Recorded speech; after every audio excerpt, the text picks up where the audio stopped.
भी एक आदमी बोला, कल रात मैंने उसी बच्चे को मंदिर में घूमते देखा था।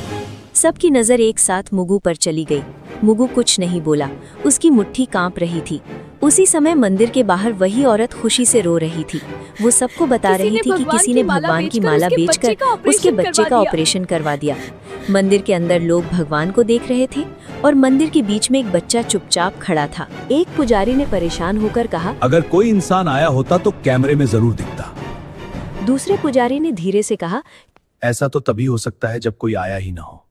लोगों में खुसुर पुसुर बढ़ने लगी और हर कोई एक दूसरे की तरफ शक से देखने लगा। उसी भीड़ में एक आदमी ने अचानक कहा, रात को मैंने मुगु को मंदिर में घूमते देखा था। ये बात सुनते ही सबकी नजर एक साथ मुगु पर चली गई।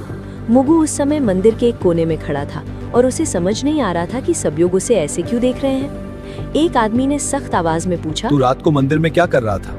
मुगु ने धीरे से कहा, रोज की तरह भगवान से बात कर रहा भीड़ था। में से किसी ने ये कहा, बच्चा हमेशा यहाँ रहता है और इसे सब कुछ पता होता है। किसी और ने कहा, अगर कैमरे में कोई नहीं दिखा तो चोरी इसी ने की होगी। मुगु की आंखें भर आई और उसने कहा मैंने कि कुछ भी चोरी नहीं किया है। मैंने जो उसने बस किया वो इतना कहा भगवान के कि कहने उसने पर जो था। किया वो भगवान के कहने पर किया था। ये सुनकर लोग हंस पड़े और किसी ने ताना मारते हुए कहा, भगवान बच्चों से चोरी नहीं करवाते। मुगु कुछ नहीं बोला और उसकी नजर जमीन पर टिक गई। उसी समय मंदिर के बाहर शोर मच गया, क्योंकि वही औरत भागती हुई आई थी जो कल रो रही थी। वो खुशी से कांपती आवाज में बता रही थी कि उसके बच्चे का ऑपरेशन हो गया है और डॉक्टरों ने जान बचा ली है। उस औरत ने रोते हुए कहा, किसी ने भगवान की मोतियों की माला बेचकर पैसे दिए हैं। ये सुनते ही मंदिर के अंदर सन्नाटा फैल गया और लोगों के चेहरे बदलने किसी ने लगे। मोतियों की माला अब बेच दी थी। सवाल ये नहीं था कि बच्चा बचा कैसे, बल्कि ये था कि माला आखिर गई कहाँ। मुगु अब भी चुपचाप खड़ा था और उसे नहीं पता था कि अगला सवाल सीधे उसी की जिंदगी बदलने वाला है। मंदिर के अंदर अब माहौल बदल चुका था और जो लोग सुबह तक चमत्कार की बात कर रहे थे वही अब सवाल पूछ रहे थे। हर नजर मुगु पर टिकी थी और किसी को उसकी मासूमियत दिखाई नहीं दे रही थी।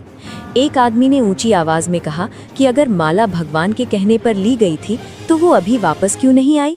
मुगु ने घबराई हुई आवाज में कहा, मुझसे कहा गया था कि वो माला उस माँ को दे आओ ताकि उसका बच्चा बच सके।